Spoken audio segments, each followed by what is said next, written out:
Hello everyone and welcome back to my channel, or welcome to my channel. I'm Birds of View Politics, and in this video I'm going to be breaking down the upcoming Senate elections happening this Tuesday, so 2 days from the time of this recording. So these will be my final predictions for the Senate elections.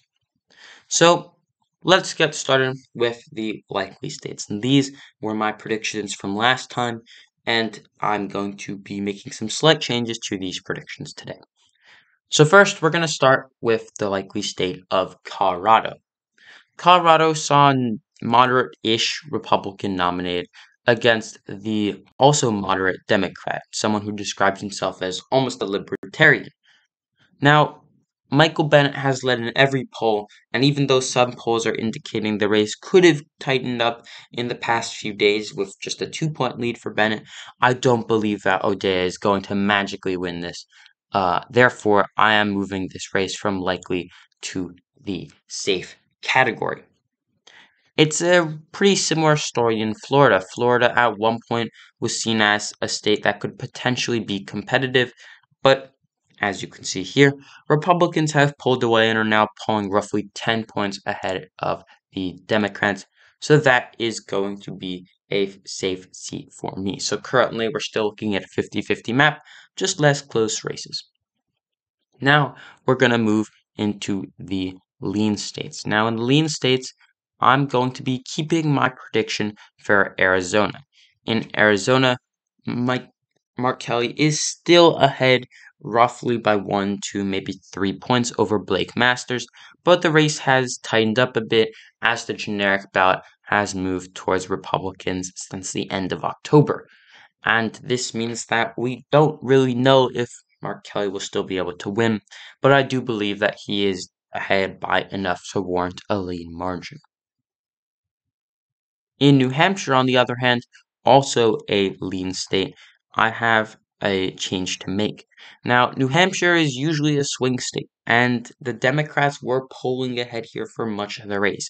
However, recently we had a tied poll and 2 polls come out for the Republicans that have definitely moved the race closer, and so I'm going to be moving New Hampshire to a tilt margin simply because it is so close in the state.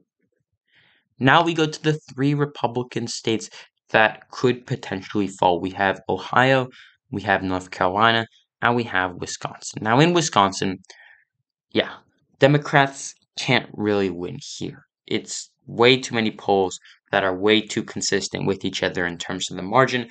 The only poll that came out for Democrats was one from the lowest rated pollster on 538's rating. And in this case, I do believe that Ron Johnson will probably win. Although it could be a close race, it's not going to be a race that is close for Democrats to actually take control of the Senate. And it's a similar story in Ohio. At the start of the race, we had many polls that showed that J.D. Vance might lose this seat to Tim Ryan. And if you look here on the light version, you can see Democrats were polling ahead for quite a while, but ever since Republicans started to consolidate their own base, Republicans have pulled away, and Democrats nationally have essentially pulled out of this race. So I'm going to be moving Ohio to a likely margin as well. And lastly, we have North Carolina. Now, North Carolina is also a usually close state, and once again, just like the other states where there's been polls, Republicans have increasingly gained a lead, and that means that it is going to be a likely seat as well. So that means that Republicans can probably hope at worst to get 49 seats, which is not bad, although it's definitely not good. Democrats, of course, were close in the Senate previously back in 2018, and they lost seats here as well, even while they had a blue wave in the overall Senate. So now we move to the final 3 states, arguably the 3 closest states of the entire Senate elections. We have Pennsylvania, Georgia, and Nevada. So I'm going to be starting with probably the least close of those, which is Nevada.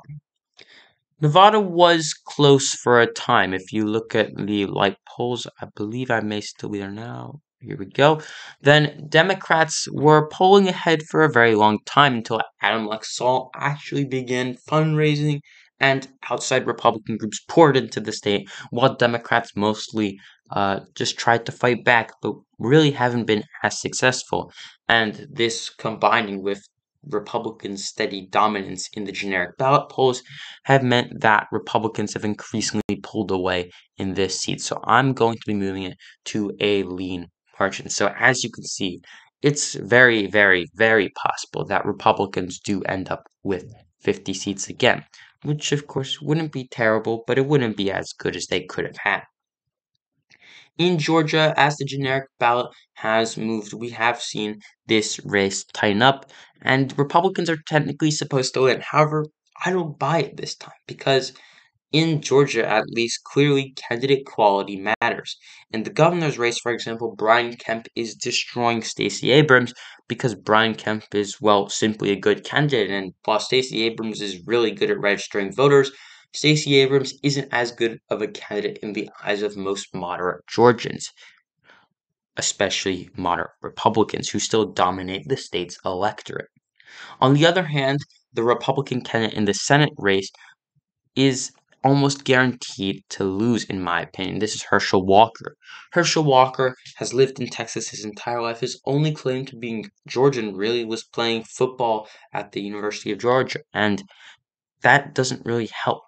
Raphael Warnock is currently gaining a lead in the actual polling, and if we're to trust the polling, I do believe that this will be a Democratic lean seat.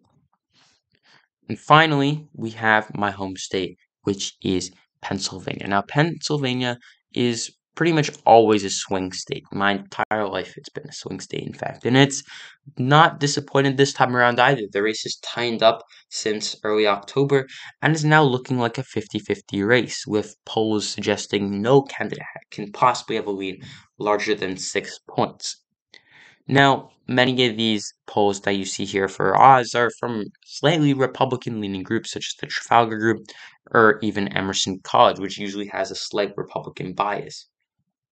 But I am going to leave this as a tilt Democratic seat. So there you have it. I do believe Democrats will narrowly, by the slimmest of margins in Pennsylvania, maybe down to the tens of thousands of votes, maintain control of the Senate. So, thank you for watching. Don't forget to like, share, and subscribe for this video, and stay tuned for my video coming out in the next few days where I get to survey Pennsylvanians on their opinions on the coming elections. So, thank you for watching, and I'll see you next time.